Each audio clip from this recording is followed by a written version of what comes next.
আসসালামু আলাইকুম সবাইকে। আমি সাদিয়া রহমান প্রাপ্তি। অনেক দিন পরে আবার আরেকটা নতুন ভিডিও নিয়ে চলে এসেছি আপনাদের মাঝে। তো আজকে আমরা তৈরি করতে যাচ্ছিলাম চিকেন পিৎজা। তো আমার মন ছটফট করছিল, তো বারবার আমি ডোটাকে দেখছিলাম যে ডোটা ফুলেছে কিনা। তো ডোটা দেখুন পরিপূর্ণভাবে ফুলে গেছে। এদিকে আমি মাংস কুচি করে দিয়েছিলাম আপুকে, আপু বাটনা দিচ্ছিল।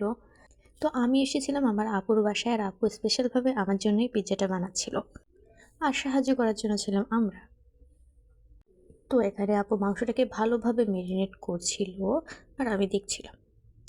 এদিকে আমি পেঁয়াজ কুচি, ক্যাপসিকাম, টমেটো, এদিকে আপু করে ফেললো মশলা, এদিকে মাংসটাও তৈরি করে ফেললো, আর সাথে তৈরি হচ্ছিল মেয়োনিজ। তো সেই কাঙ্ক্ষিত সময়টি এসে গেল, পিৎজা সাজানোর পালা। এইবার ফ্রাই প্যানের মধ্যে ডোটাকে দিয়ে সুন্দরভাবে চেপে চেপে চারিপাশ দিয়ে দিয়ে দিচ্ছিলাম। এইবার শুরু হয়ে গেল তার সাজগোজের প্রথম ধাপ। তো পিৎজা সস দিয়ে পিৎজাটাকে সুন্দরভাবে সাজিয়ে নিলাম। এবার দিয়ে দিলাম একটু চিজ। চিজ ছাড়া তো পিৎজার কোনো কথাই আসে না। এবার আপু দিয়ে দিল মাংস। মাংসটা আগেই রান্না করে রেখেছিল।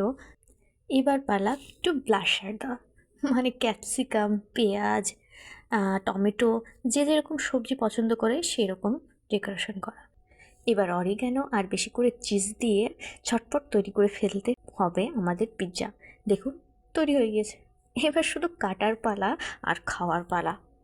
তো আজকের ভিডিওতে এইটুকুই। সবাই দেখতে থাকুন আর আমরা খেতে থাকি।